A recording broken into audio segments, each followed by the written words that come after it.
My name is Doug Berkey with the Air Force Association, and I want to thank everybody for being here today.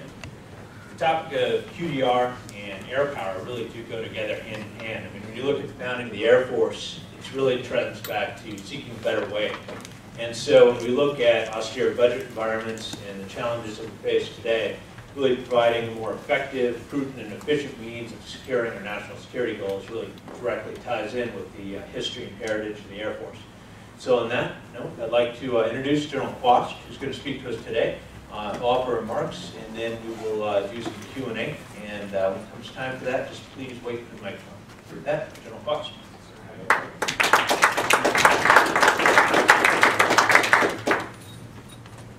Well, first of all, thank you for all being here today. I know that you could be many other places, and to our coalition partners and our friends, I do deeply appreciate not only the fact that you're here, that you care, but that you are willing to be partners with us in trying to create a world that is stable, predictable, peaceful, and more importantly, responsible. Not just to the relationships of trust between nations, so people can grow up with the kind of freedoms and the kind of opportunities that we all are blessed with, but also that we can hold accountable those people in this world that might not act with that same sense of responsibility and dignity to mankind. So this is a much broader calling that we all are all here for, and really the purpose of the gathering, even though we're going to talk about air power specifically, the purposes of the gathering fits into a much broader conversation about what responsible human beings do to make sure that the dignity of humanity, okay, and the respect for individuals and for cultures and for people is at the forefront of everything we do.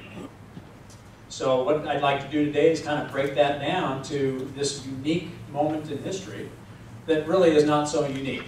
Many have experienced these same dynamics before. So nobody needs to get excited about the fact that we have no money, the fact that we have a changing strategy, the fact that the strategic environment has migrated to a place where we may not have expected it to go, and that we aren't quite fit for form for that strategic environment. Nobody should get excited about the fact that it has changed. What we should get excited about is the fact that we have an opportunity to adjust the structure of who we are and how we are built as an arm of our diplomats, our politicians, to bring about a world with discipline in the global commons.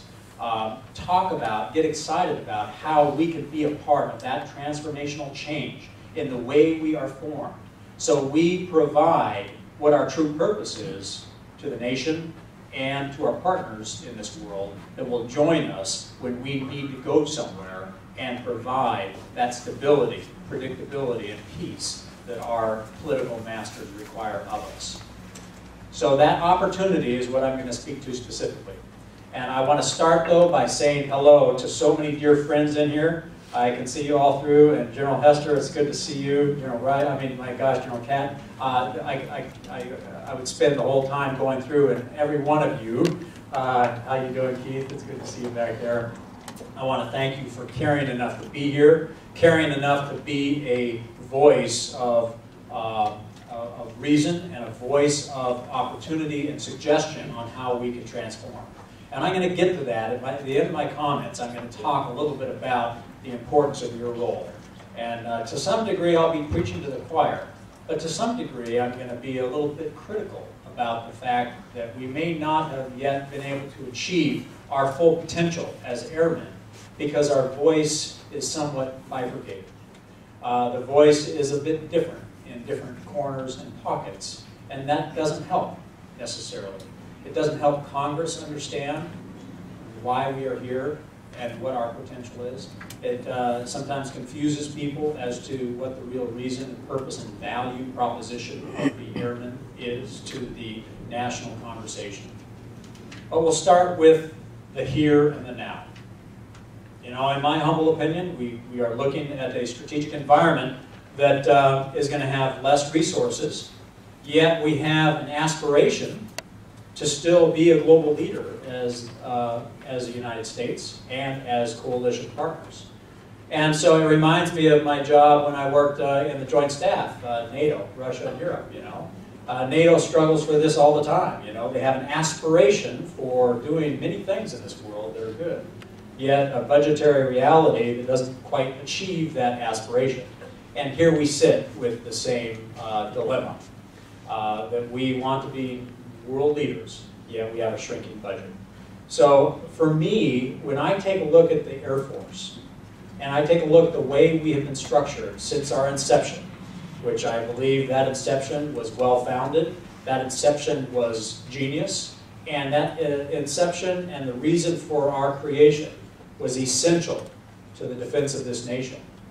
I see a journey that has proven time and time again the value proposition of the air-minded approach to the nation. From even the beginnings of World War II, where air power at the very beginning was really the most effective and efficient tool, and in some ways the only tool that we could use. In Vietnam, take a look at Rolling Thunder. You know, when you take a look at the cost-effective approach to provide something for our nation, an option for our nation, you see a very efficient value proposition to the nation in the Airmen.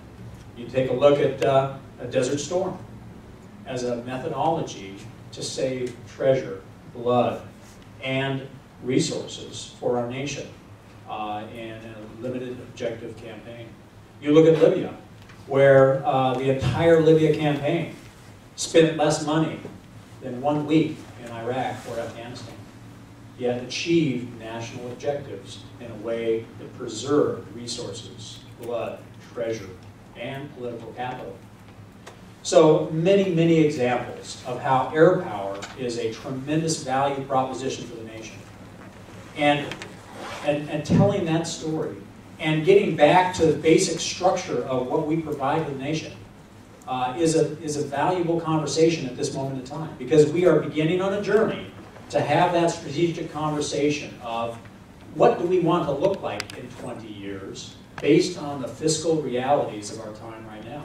And so as we walk into this next 60 days of strategic thinking, as we walk into a QDR season where we are going to provide some not only strategic thoughts but also programmatic pathways towards a future in 20 years, it's helpful to step back and have a bit of a conversation about what is it that is our purpose for this nation? What is it that we bring that nobody else can or will bring to the nation? And these things knitted together provide that value proposition that I just talked about. That the air tool, the air-minded approach, when you have a fiscally constrained environment and a global aspiration to be a leader, the air tool is the most compelling and the most value-added proposition you could go to. It is not independent or alone in the sense that it needs to be always considered in the broader conversation of a whole-of-government approach, a joint approach, a coalition approach. But I'll tell you, there is nobody in the United States government that can bring capability to bear in a time frame, in a temporal dimension, like the Air Force.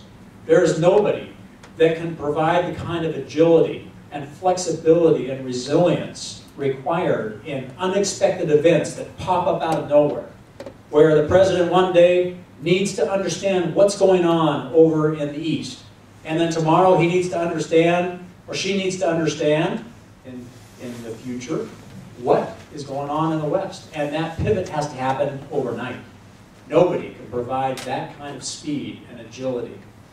Understanding the environment and being able to bring a command and control perspective to whatever's happening. So it's not just decision quality information that's being provided in that temporal dimension, but it's also the ability to mechanize in a coordinated way the effects that need to be achieved in order to maintain the sense of credibility and the sense of authority required so that diplomacy and political will can be achieved in whatever environment we have. The contextual elements of the future and of the past aren't going to change. They're always going to be there, they're always going to be different, and there's no way of predicting what's going to happen. But as long as we are willing to build things that link to a strategy, as long as we are willing to build things that have the attributes that airmen bring, the flexibility, the adaptability, and the resilience, then those tools conform, fuse, and swarm to the problem set, no matter what it is, and still achieve what our nation needs. Because for me, that is the one statement that describes our job in this room, right here. And that is, be prepared for the unexpected. And since we are all woefully insufficient at predicting what the future will be, what we can do is build capacity and build a structure that allows us to have those attributes of flexibility, adaptability, and resilience that allows us to survive and operate no matter what that future is. So it brings me to another point, and that is that our approach here within the Air Force must be united. You know, it's the age-old saying, a house divided will fall. So as we go into an environment where our structure needs to modify a bit to be fit for purpose in this new strategic environment, we must go back to our roots. We must go back to our airman story. We must go back to our foundation of purpose and remind ourselves of that common story and tell that story and help our political masters, help our partners, both in the joint world, the interagency, and the coalition, understand that purpose. And so often, we find different voices out there. So it comes back to this loyalty to the airmen, the loyalty to an air-minded approach, the loyalty that we put aside our tribal roots, not in a way that disrespects those tribal roots. Those are valuable. They bring perspective. They bring a unique perspective that helps us make sure we don't have blind spots, make sure we're providing something that is a full spectrum capability. But we do not allow the parochialism and the territorialism that sometimes comes with that tribal approach to get in the way of the bigger picture, get in the way of the bigger point, that air-minded solutions for this nation are an imperative. They are indispensable to our nation achieving its aspirations to be a leader of peace and stability and predictability in this world, that drives discipline amongst nations, that helps us all respect humanity and respect the network of cultures that make up this beautiful globe. And that we touchstone on that core purpose, and that we have one voice in that respect, and that's where you all come in. You have voices in ways that expand out to circles of people that nobody else can reach.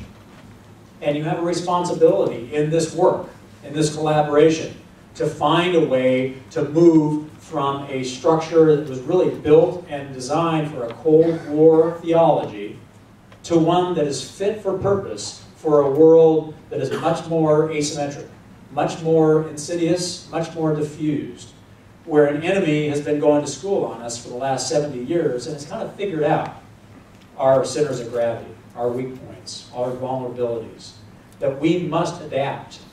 And we must adapt in ways that are very difficult because we are creatures of habit. And so when we are starting on that journey where we need help at reforming acquisition so we can stay inside the OODA loop of our enemy and not let them get inside our OODA loop. When we look at reform and organize, train, and equip, what do we build? How do we organize? How do we train? When we go down these journeys of transformation in order to make our Air Force structure and our partnership with our coalition neighbors, our joint partners, our interagency partners, as we go down this journey, the only way we're going to get to an end state that is coherent and is not bifurcated is by reminding ourselves of this key story, this key purpose for the Air Force, and making sure our political masters that give us the resources to adjust and to change understand that. And there's a lot of fertile ground out there for that conversation. People are listening right now, okay? As I go out and I talk around this town, I am finding people anxious to hear the story, anxious to set aside old presuppositions and think anew about how we are structured as a nation to provide capability for the future. And this is a good news story for the airmen, because our story is compelling, it is profound, and it is a potent, value-added proposition to the business case of defense, of national defense. And so I challenge each of you to pay very close attention to what our chief is saying. Pay very close attention to the things he's going to be publishing and the things he has published. And synchronize our voice together in every pocket of the Air Force, so that the rich and textured history of our alumni who have served in uniform before, who are now part of the fabric of America across every enterprise, that they are all joining together in a voice that helps people understand what the Air Force brings to the nation, the value of that attribute that they bring, and the compelling indispensability of air power in our future strategic environment. There is no other service that provides the kind of agility, no other service that truly is fit as the Air Force for the kind of speed that our future environment is going to need for information delivery, so that politicians and the policymakers understand what their options are. The speed that our world is spinning as we move into the future, as technology proliferates, is a key attribute that the airmen should embrace, that the airmen can provide options to our national leaders that nobody else can provide. Telling that story and wrapping it into the core purpose of the Air Force is key. So we talk about vigilance, we talk about reach, we talk about power. I would also ask you, in addition to aligning your voice with the voice of our chief, so that we have a house united in this road forward, I would also ask you to take on another important task, and that is the task of innovation. And to me, innovation is not magic. Innovation is not somebody sitting in a private room that comes up with an extraordinary idea.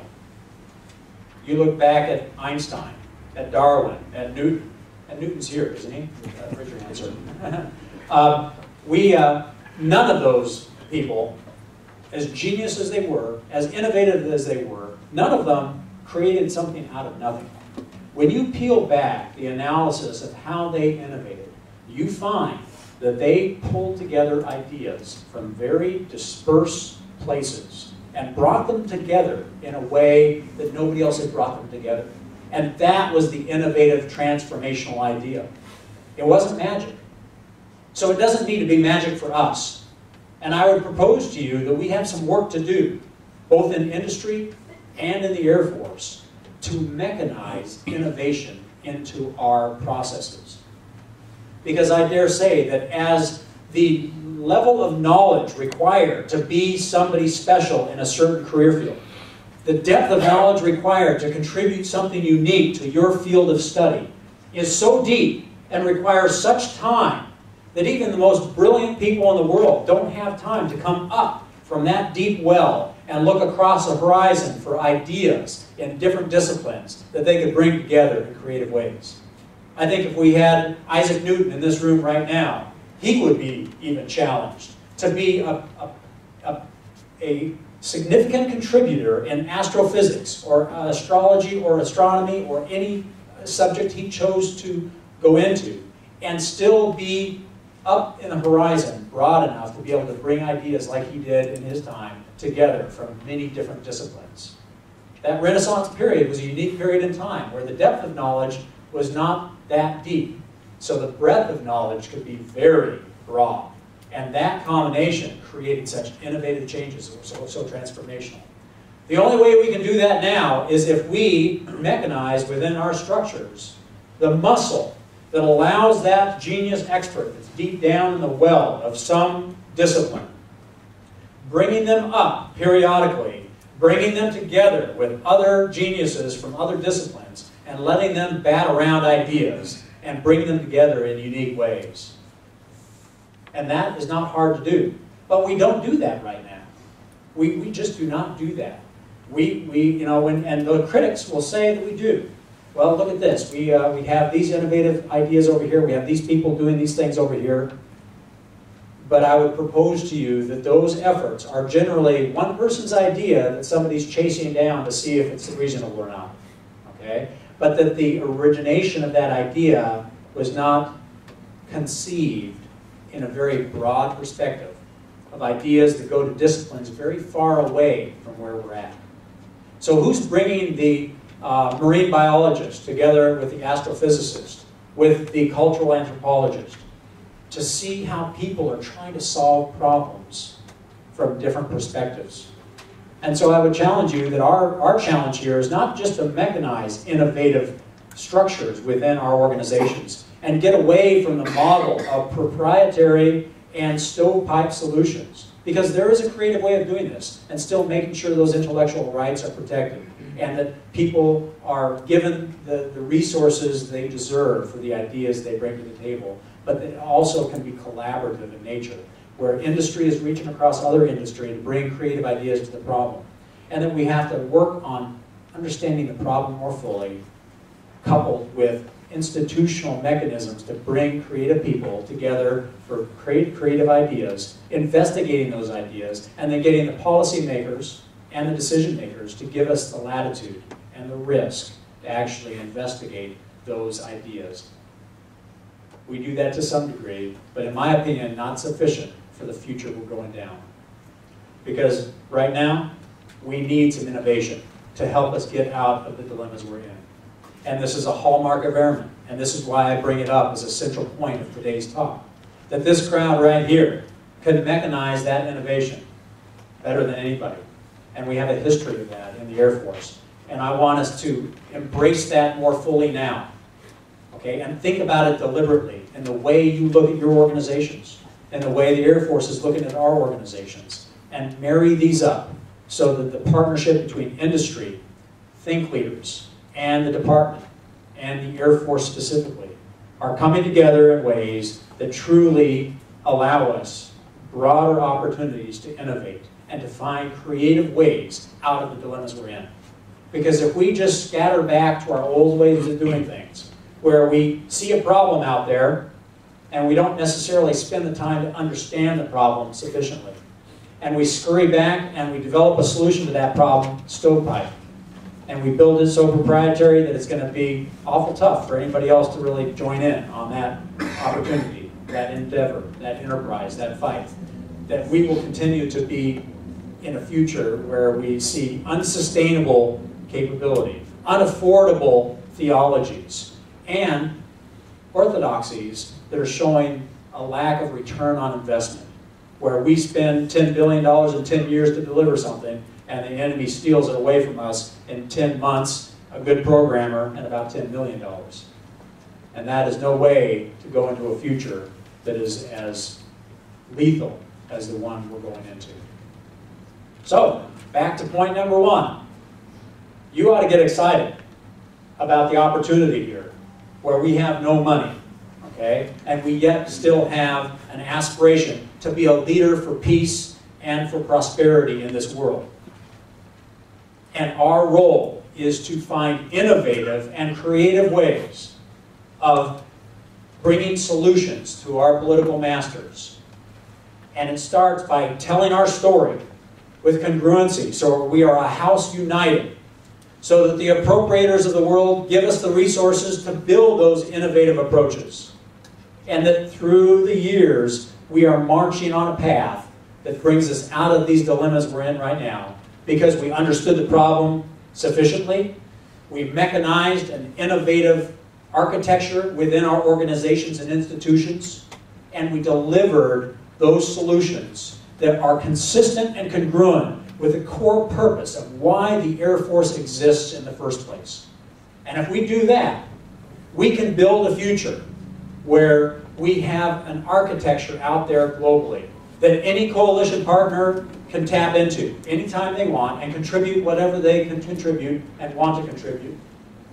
And that we can understand the environments where there is need, even in places that it was totally unexpected, and that we can bring capability to our political masters in a way that helps them have credibility, so that they have authority and diplomacy, that they bring authenticity in the approach of bringing peace and stability. And we help every potential adversary out there have a sense of trepidation that there are people in this world that are creative enough and ingenious enough to design peaceful solutions through credibility and strength that gives them no place to go, gives them no ability to influence negatively or in an evil way this global vision of having communities of cultures in our world that can live peacefully one to another, and that we can maintain that peace through strength. That's your job. So I want you in 20 years from now, 30 years from now, to look back on this time, this inflection point, and be able to say, you know what?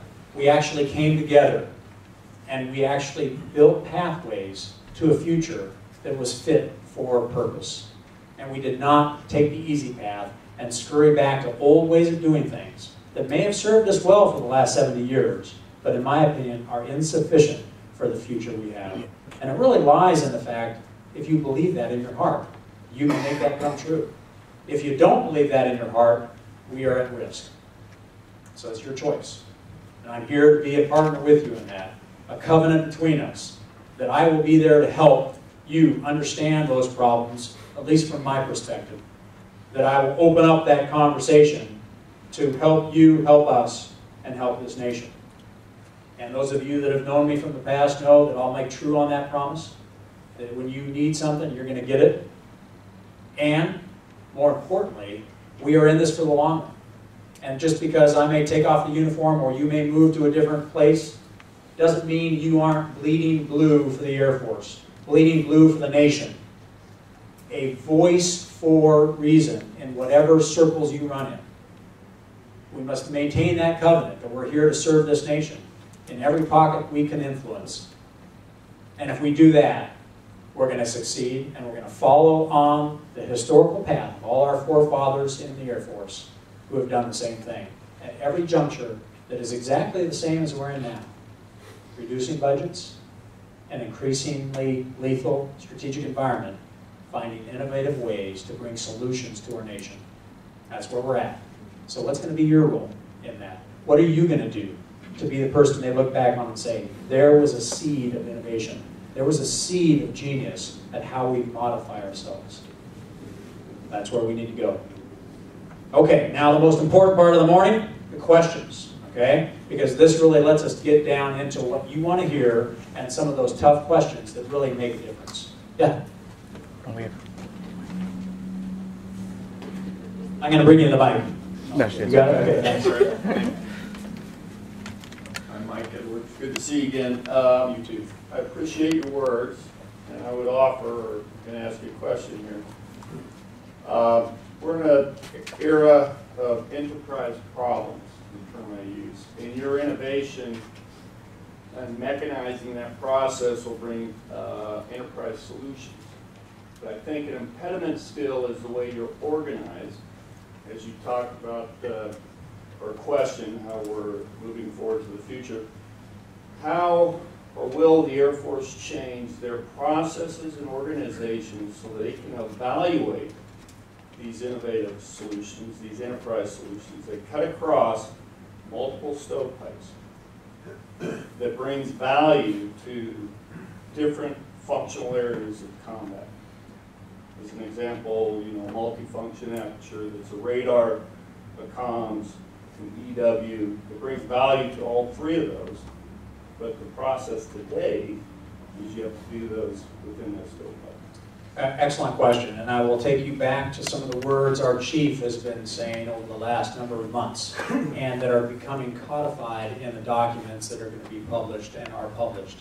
And it's back to this point of innovation, that, that there does need to be some adjustment in the way we are organized in order to fully embrace innovation. How we do that has to be very carefully thought through, and that work is ongoing. Because, I tell you, organization into itself is not a solution to any problem, okay? The only question is whether the organization supports the true purpose of the enterprise. And those organizations, as we see our role to organize, train, and equip, those organizations have very powerful cause and effect relationships. And you have to be very, very wise about how you adjust those, or you'll do more harm than good, or create second and third order effects you didn't anticipate that are worse than the solution. So this is one of those cases where you do not want to rush to failure, but yet we see the need for adjustment in organization in order to fully embrace innovation. There are a lot of ideas, like the one you just mentioned, out there that scratch at this issue. Those need to be brought into this, and the organizational structure on how that is blended into every pocket of our Air Force, so that innovation is not just an episodic event. It is a habitual habit pattern of airmen. And it is structured into the way we organize, the way we train, and the way we equip. And that exists to some degree, but not as fully as we can. So the answer to your question is we do need to change. The exact details of what that change will be emerging as we do the really important work of stepping back and thinking first. And it's also tied to the fact that we're at this point where we are first waiting for the horse to get in front of the cart, and that is the strategy, okay? Where is it we want to be in 20 years? And that has complexities all its own, just like the complexities of organizational changes that more fully embrace innovation. So as we see the strategy emerge, we move in a direction and not rush to failure. You know, one of the historical lessons for me about this kind of point in time, where you see the need for change as a way of making dilemmas fade away and dissolve in front of you because you innovate your way out of the dilemmas. One pitfall I see in history is people who will rush to a solution without thinking first. And that the really successful enterprises, both in business and in national defense, are the slower, more methodical thinkers that start the inertia of an enterprise like this, where you might be adjusting organization slowly and methodically, okay, with collaboration across a vast variety of voices, and that it builds momentum. And then that momentum eventually achieves transformational effects. Now, people from the outside will look in on that and say, wow, look at that. In 2015, there was a transformation. All of a sudden, there was a big change. But when you really do your homework and go back, you'll find that it started years before by deliberate people who were wise and mindful of the very important fabric and foundation of organization that started moving in a direction. And that movement was slow and built up momentum and then triggered something that looked transformational from the outside, but it was very, very thoughtful. And it was congruent with the purpose. It was not disconnected. So I caution everybody not to try to rush to solutions, okay? But to allow our chief and our institutions to take this on as a very thoughtful, deliberate road, and to not try to rush it. If we get this right, we're going to be good for the next 20 years plus, okay? If we rush to a solution that looks like it's fit without doing the thinking, it's probably not going to be fit for the time, and it will be a flash in the pan, and it will cause further bifurcation of you know, an already very bifurcated process. Yes, sir. Colin Clark, AOL Defense. Good morning, sir. I try to stop having breakfast like that. I know. Todd Harrison of CSBA said a couple weeks ago that a strategy that can't vary a 2% change in funding ain't much of a strategy. Hagel has come in, the word is out, we're got the strategy review. It sounds an awful lot as if the decision has been made that the strategy did not bear up under that 2% swing. Do we have a new strategy in the making? What's your best professional military judgment? Jump right in. Yeah, thank you very much. It reminds me of a bear trap. Where you can't see it underneath the leaves there, but it's there. And the reason why a responsible answer to that is prudent is because it is very difficult to make adjustments in this environment. Okay? And it's very important for subordinates like me to not get out in front of those who have the wisdom, the knowledge, and the capacity to make very meaningful changes as we move forward. So,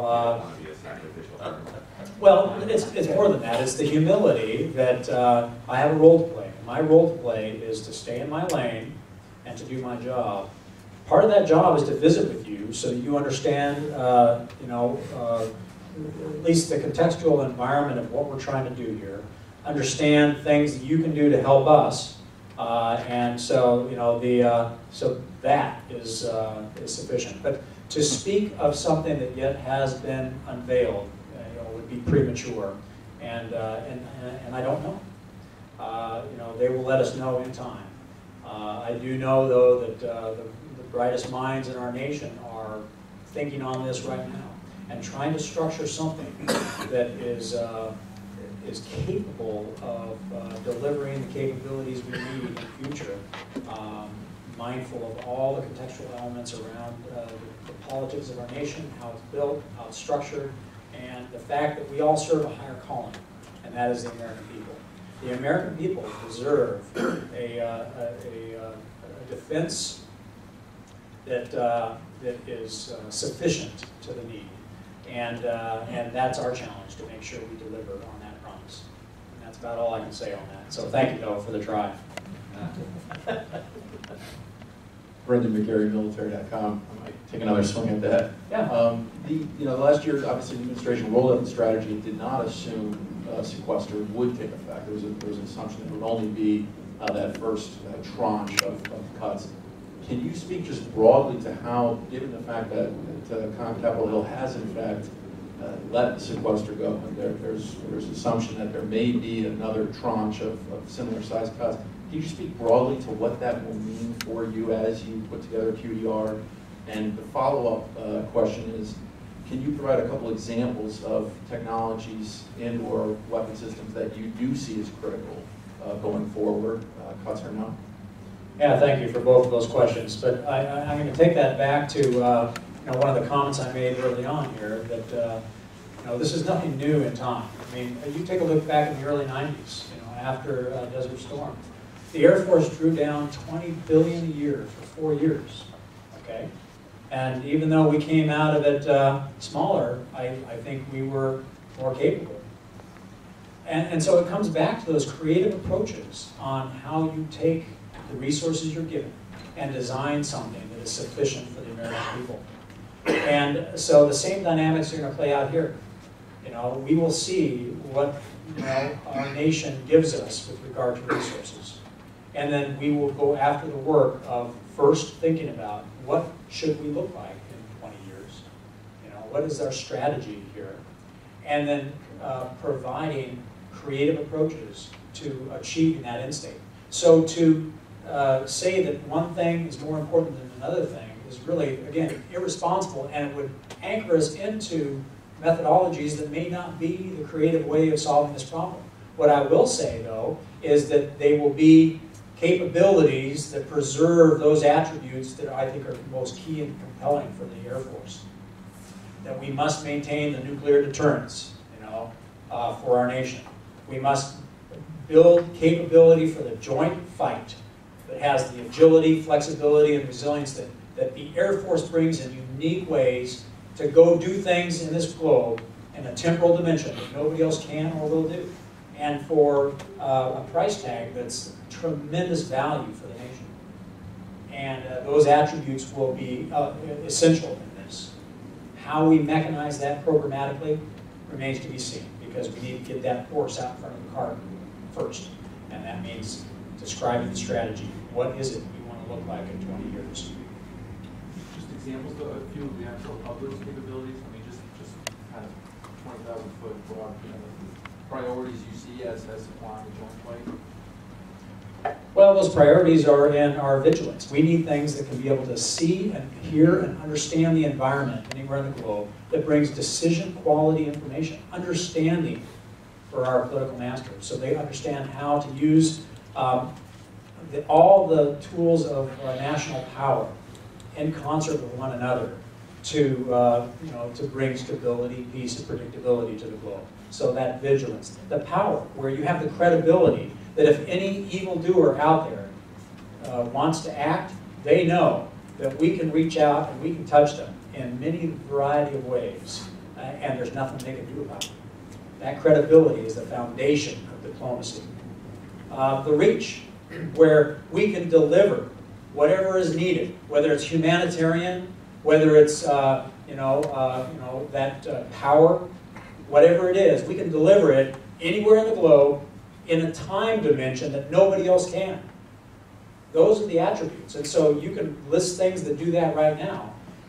The question becomes how you fit those together to maintain the integrity of those muscles that are essential for the future, that are affordable and sustainable, and that bring us to a place where the adversary cannot steal it away from us. And that means you have to consider everything. You can't just say, well, this platform is key, because that would be short-sighted. And again, it would narrow us down on that innovative side here, where we need to look for creative approaches here in the future.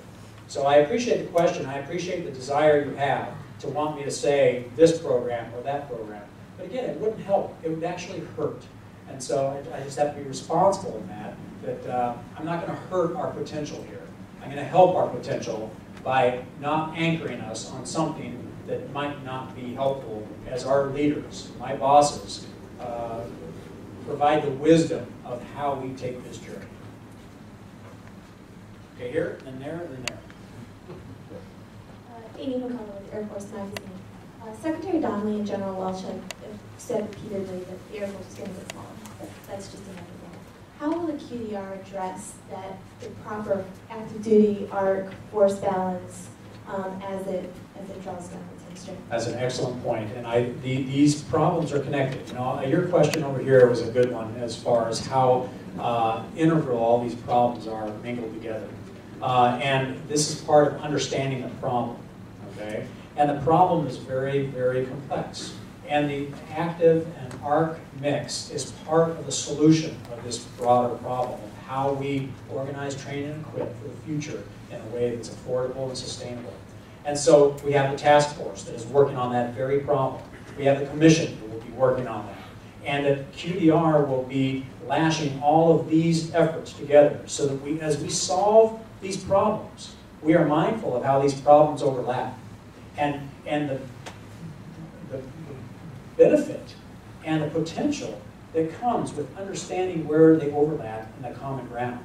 There's tremendous efficiency and bang for the buck when you look at these problems overlaid one to another, that solutions can solve multiple problems, and we don't go back to a stovepipe process where, okay, I'm going to fix total force with a stovepipe process, just looking at that. When I open it up to all these other problems out here, okay, I see tremendous potential at having a win-win, where we win on our covenant with ARC and active duty to collaborate together in ways that solve these other problems better. So that journey is ongoing, that task force, that commission, and that will all fold into QDR and be tied into this holistically.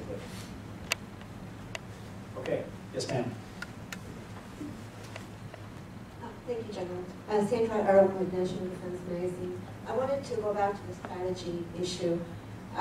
What we've been hearing from General Dempsey, from several other senior officials, is that the missions are not going away. But we do, the missions are not going away. So, but we do have sequestration. So there's, it sounds like a pretty significant disconnect between the rhetoric and the reality of the budget. So at what point will there be answers on what missions will go away in response to the budget cuts? And are we going to see that answer in the 60-day review, or will that come in the QDR? What's sort of your expectation of that? Well, I appreciate the question. What I will tell you is that it remains to be seen how that will play out. For example, the historical example I gave, where we drew down $20 billion for 4 years, when you take a look at every downturn after World War II, after Korea, after Vietnam, every single one of them, it wasn't necessarily a foregone conclusion that the missions went away. Okay, not necessarily, because creative approaches can create room where you can still accomplish things, but you do it differently, okay? And so to presuppose that missions have to go away because there's less money is short-sighted, and it may not be true, but it may be true. We'll see. The first step is to, again, have that conversation. What do we want to look like in 20 years? What's our strategy? What's our pathway? And then look at approaches. How do we structure it to achieve that? And that very well may mean a conversation comes up about a mission, but it may not. It may not be necessary, depending on the different approaches that come into the conversation. So again, it kind of goes back to this reality of this business, the art of war, where you do not restrict your creative mindset by assuming that a mission has to go away just because there's less money. Okay? That may end up being the case, but it doesn't necessarily have to be. And the creativity that comes by keeping an open mind is key, and that's why I'm not going to let myself or anybody I work with restrict our potential here at being able to do what we should do. But we have to have that conversation. Does that mission really serve the strategic environment now, or is it something from the past and it's no longer needed?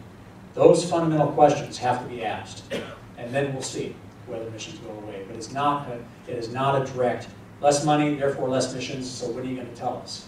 No, that's too narrow of a focus, and it needs to be broader than that. But thanks for the question, because I understand the frustration.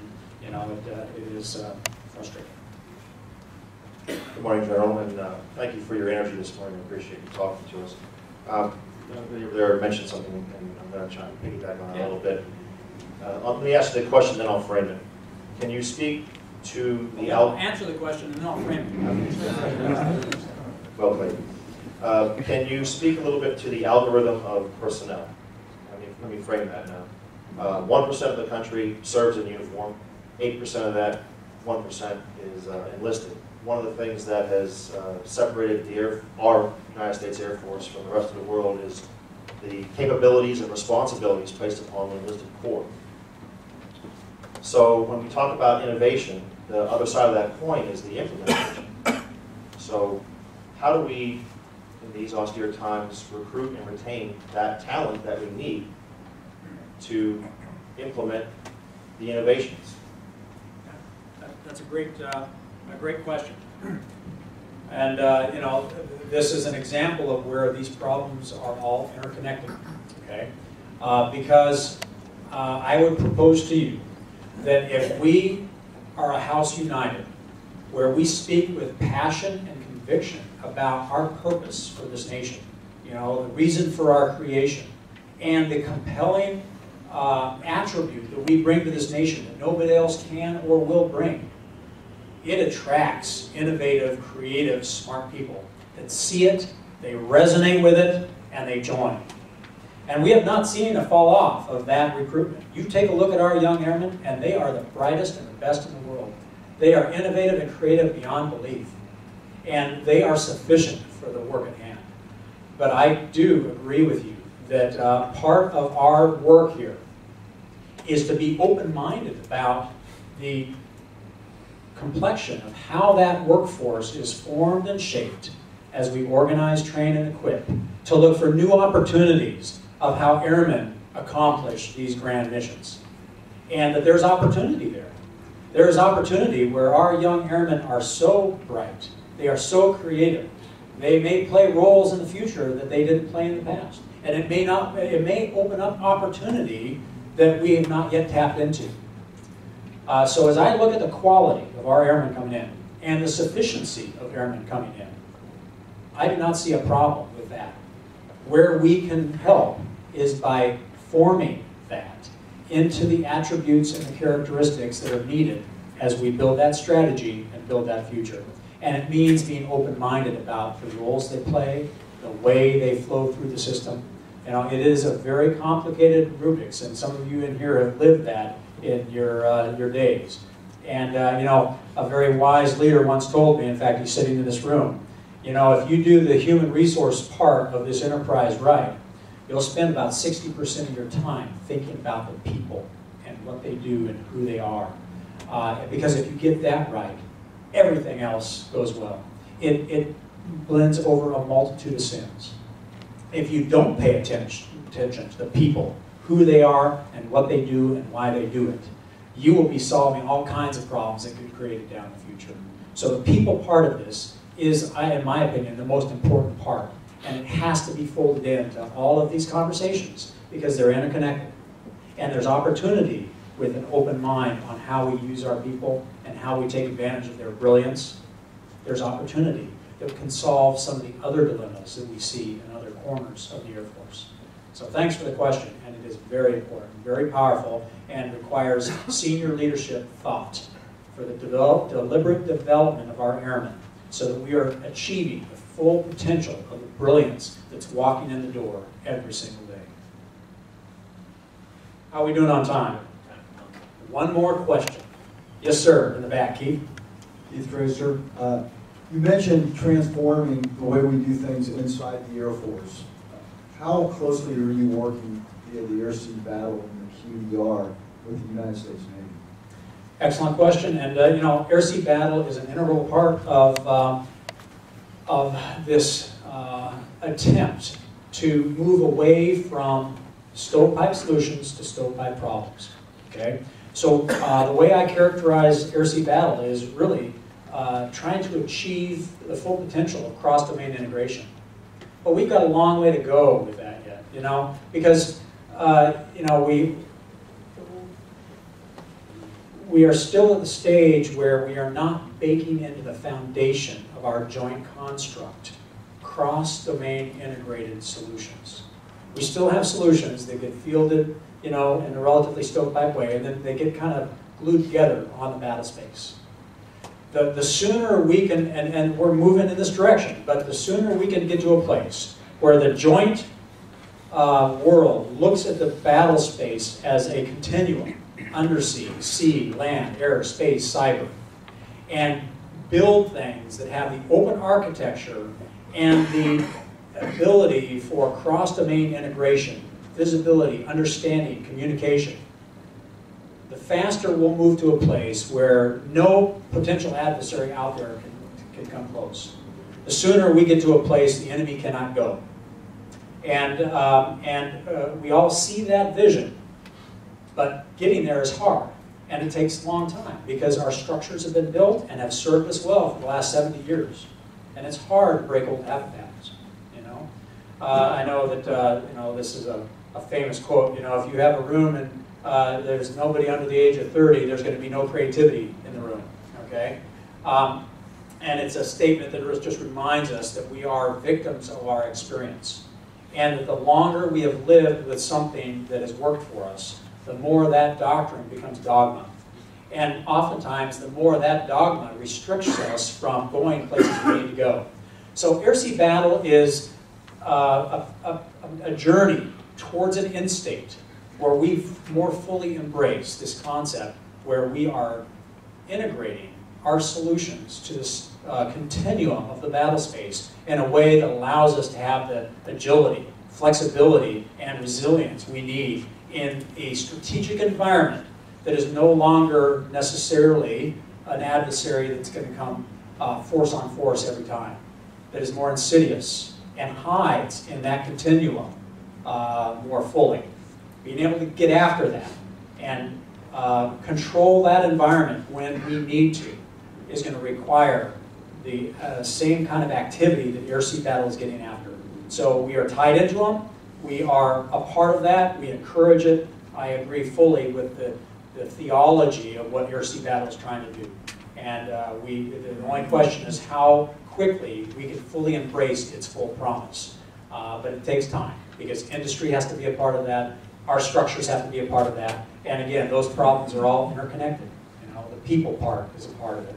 They all are interconnected, and understanding how that complexity works together and moving forward responsibly, not rushing to failure, is key.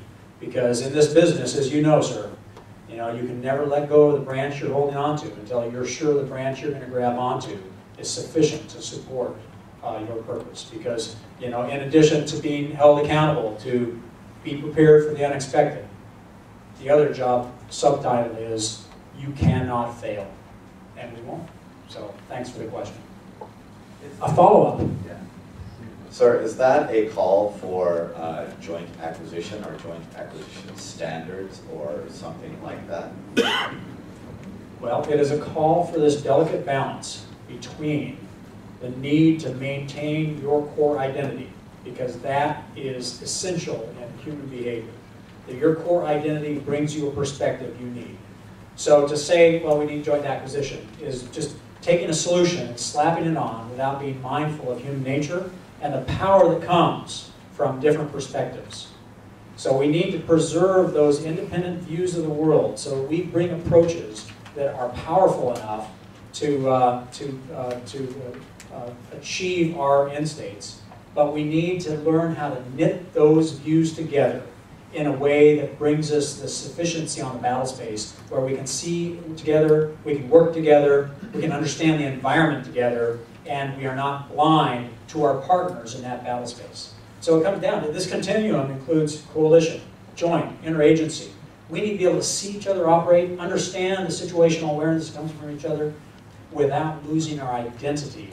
That, you know, airmen need to bring air-minded solutions to that continuum. The Army needs to bring Army-minded solutions, the Marines, the Navy, and the interagency and the coalition. Everybody brings their value. But they need to be able to bring their app, and that app works in the structure in that continuum. So that the identity is withheld or is maintained, but the synchronization and congruity of action, the fidelity of understanding is fused. Okay, thank you very much for the time. I do appreciate it. And, you know, this is an ongoing journey. So as I've told every audience I've ever talked to, I'll give you my card. My BlackBerry number is on there, so you won't get any moat dragons preventing you from getting to me. My staff hates it when I say that, but I do that because, you know, what good are we if we can't talk to one another? You know, what good are we if we can't open up the bandwidth of communication? And, you know, it's just a personal problem if people say they don't have time. Okay, and I have the time, so take me up on that, okay? And many of you have, and I appreciate that. So let's talk. Thank you all very much.